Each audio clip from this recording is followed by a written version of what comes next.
walk me through why this happened. Well, I mean, it was talked about for most of the season. It was just expected that this would be Barry Trotz's last season. There appeared to be a fracture between management and Trotz.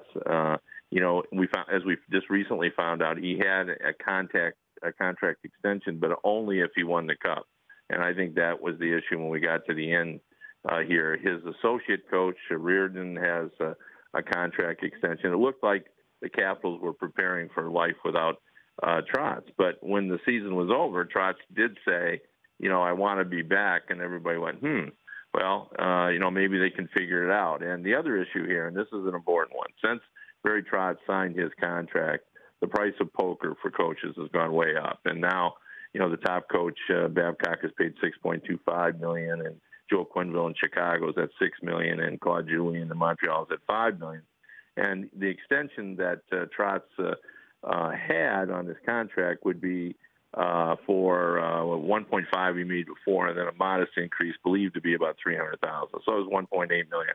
So I'm sure if the Capitals would have said, we'll pay you in the neighborhood of all the other top coaches, he probably would have stayed. But they apparently didn't want to do that. They wanted him to stick by the original contract. And to me, the fact that they didn't extend him before said that they were sort of ready to move on, and for whatever reason. And I think it was sort of a respect issue for Barry Trotz. Why didn't they extend him a year ago? And when we got to this point, they finally said, well, we've been preparing for this. I guess we're ready to go. And Trotz, of course, won't be out of work all that long. I mean, there's not a lot of vacancies, but whenever there is one, he's going to be the favorite to get it. What about for the Islanders? It's possible. I mean, that's Lou Lamoriello's history, to take high-profile coaches. But, I don't know how far into the process Lou is. Has he already, have someone in mind? So I don't know where we are on that one yet. It's sort of too fresh. But, it's also not out of the realm of possibility that a GM will look and say, hey, my guy's on the bubble. He may be in trouble next fall. Maybe I'll pull the trigger now. That could happen as well. But, it wouldn't be the worst thing for Barry Trotz just to, have a nice summer, wait till the fall, because somebody will get fired. We're not going to go have another season like we had this year where nobody got fired. And he'll be right there sort of waiting in the wings. And last time when he got fired by Nashville, he signed immediately and really didn't have any time off. And so probably wouldn't be the end of the world for him either, because he's a hot free agent right now. Like, he is so well respected within the hockey. Well, Kevin Allen, USA Today here. Look, I understand. that many people in the sports management world, including the TV sports management world, they're leverage junkies. If they have the leverage, they're going to exact it. If they don't have it, they'll seek it out. But isn't there some form of payment that could be had outside of the leverage world based on the fact that you just look around and see how the entire community is nuts about the Washington Capitals and keeping the gang together? Isn't there some value in that, Kevin?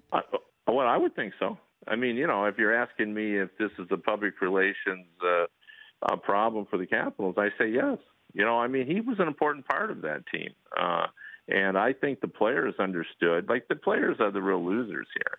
Like, the Capitals, the team will survive, and Trotz will get a great job elsewhere. But, the players sort of understood that Trotz sort of brought them together. Sure, it was the players who won the Cup, and it was, Ovechkin and Kuznetsov that carried them. But, he had a way to bring them all together, and there was a lot of changes to this team. A third of the roster was turned over from the previous season, and he sort of figured out how to get them all on the same page. And it took a while. Like, they struggled for a lot of the season, and then late in the season they kind of came together. And you could sense during the playoffs, just the way Ovechkin spoke, that he understood that Trotz was playing a role in this, and that there was something special about the chemistry that everybody had together, including the coach. So, the guy, if they do indeed give the job to Reardon, he's under tremendous pressure, because how do you duplicate, what the Capitals, did this season? Like, it was going to be hard enough with Trotz there, and now, boy, it just seems impossible. The Rich Eisen Show, weekdays at noon Eastern on Audience.